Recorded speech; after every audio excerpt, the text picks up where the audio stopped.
વર્તમાન સમય 21મી સદીનો અત્યાધુનિક માનવામાં આવે છે। વિજ્ઞાન અને ટેકનોલોજીના આ યુગમાં પણ ઘણા કુરિવાજો સમાજમાં સડો ફેલાવી રહ્યા છે। ત્યારે આ કુરિવાજો પર અંગુલી નિર્દેશ કરતી ગુજરાતી ફિલ્મ લાઈફ એક સેટલમેન્ટ રિલીઝ થઈ છે, જેમાં સમાજમાં સ્વચ્છતાથી લઈને નારી સશક્તિકરણ અને સાટા પદ્ધતિથી થતા લગ્ન અંગે જનજાગૃતિનો સંદેશ આપવામાં આવ્યો છે। નિર્માતા જયેશ ઉસદડિયાએ કહ્યું કે દાસારામ ઇન્ફાઇન્ડ ફિલ્મ્સ પ્રોડક્શન પ્રસ્તુત અને એન્ડ ઓમ આરતી ફિલ્મ્સ દ્વારા ડ્રામા, એક્શન અને ગીત સંગીત સાથેની આ પારિવારિક ફિલ્મ બનાવવામાં આવી છે। લાઈફને સેટલમેન્ટ તરીકે નહીં પરંતુ ઉત્સવની જેમ જીવવી જોઈએ। સમાજના સળગતા પ્રશ્નોને ઉજાગર કરવાનો પ્રયત્ન કરવામાં આવ્યો છે। આ ફિલ્મમાં નિર્માતા પ્રવીણ સોલંકી છે અને દિગ્દર્શન ઘનશ્યામ તળાવિયાએ કર્યું છે। ફિલ્મના કલાકાર શ્વેતા સેને કહ્યું કે આ ફિલ્મમાં મમતા સોની, પ્રેમ ગઢવી સહિતના કલાકારોએ અભિનય આપ્યો છે। આ ફિલ્મ પારિવારિક ફિલ્મ બનાવવામાં આવી છે। પરિવાર સાથે મનોરંજન મળી રહે અને ગીતો પણ ખૂબ સુંદર છે।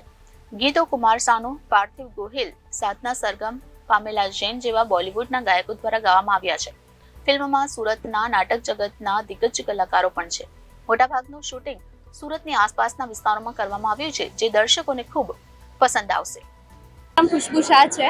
જનરલી હું આલ્બમ કરું છું અને આ મૂવી મેં જ્યારે કર્યું ત્યારે મને એવું એક રિયાલિટી લાગી લાઈફની કે રિયલમાં જે અત્યારની જે ગૃહિણીઓ છે કે જે ઘરની અંદર રહીને રિયલમાં એક સેટલમેન્ટ જ કરી રહી છે, તો આ મૂવી જે છે આપણી જે ગૃહિણી છે એની રિયલ લાઈફ સાથે કનેક્ટેડ છે અને ક્યાંક ને ક્યાંક આપણને પણ એવો વિચાર આવે કે રિયલમાં સેટલમેન્ટ ના હોવું જોઈએ, કારણ કે આની અંદર કેટલાય પણ ફેમિલીની જે લેડીઝ છે એ બહુ બધી સ્ટ્રગલની લાઈફ જીવે છે। ખુશ્બુનો નવો અવતાર કહી શકાય। યસ, મારો રોલ આની અંદર એઝ અ ચાંદની હતો અને હું એક સારા ફેમિલીમાંથી બિલોંગ કરતી હતી કે જ્યાં મેં એક શિક્ષણ મેળવ્યું છે અને એકદમ નોર્મલ ફેમિલી હતી મારી, પણ જ્યાં મારું મેરેજ થાય છે કે જે મારા હસબન્ડ છે મને બિલકુલ ગમતા નથી, પણ ઘરના પરિવારના એક રૂલ્સ પ્રમાણે મારું મેરેજ થઈ જાય છે અને મારા અને મારા ભાઈના સાટા મેરેજ થાય છે। તો મને એવું લાગે છે કે મારા ઉપર આ એક બોજ છે, પરંતુ હું મારા મા બાપને પણ નથી સમજાવી શકતી, કારણ કે એમને ક્યાંક ને ક્યાંક એક સેટલમેન્ટ કરેલું છે। હું છું સંજય પટેલ। ગુજરાતી, હિન્દી, મરાઠી, ભોજપુરી તમામ પિક્ચરોની અંદર લોકો હીરોને સારી રીતે જોવા માંગતા હોય છે, પણ હું વિલનનું કામ કરું છું અને હું પિક્ચરનો હીરો છું એમ લોકોનું કહેવું છે આજના જમાના પ્રમાણે।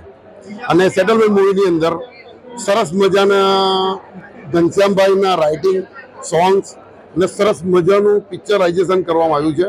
આમાં director team, producer team, Pravinbhai, આપણે નામ જયેશભાઈ ઉસડિયા ઘણી મહેનત કરી છે, ઘનશ્યામભાઈ પણ ઘણી મહેનત કરી છે। અમારી હિરોઈન છે મમતા છે, પ્રેમ છે, હીરો છે સમર્થ, તો ઘણા લોકોએ સરસ મહેનત કરી છે અને પબ્લિકને એક અલગ રીતે કંઈક નવું બતાવવામાં આવ્યું છે અને સમાજને કોઈક નવો સંદેશો આપવામાં આવ્યો છે કે આજના સમયમાં સેટલમેન્ટ કેવા કેવા પ્રકારનું હોય છે।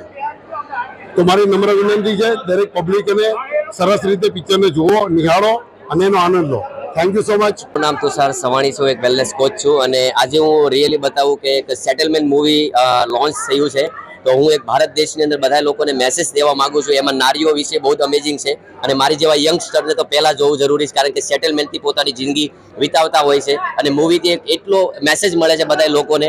અને સ્વસ્થ ભારતનું એક પણ મિશન છે, એમાં પણ પાઠ છે કે યંગસ્ટરોને અત્યારે બધા લોકોને જાગૃત થવું પડશે અને મમ્મી પપ્પા પોતાની જે સેટલમેન્ટ કરી મોટા કર્યા છે, મસ્ત મૂવી છે, અમેઝિંગ મૂવી છે, એકવાર જરૂર જોજો। થેન્ક યુ, ધન્યવાદ। Bureau report, Janadesh news, Surat.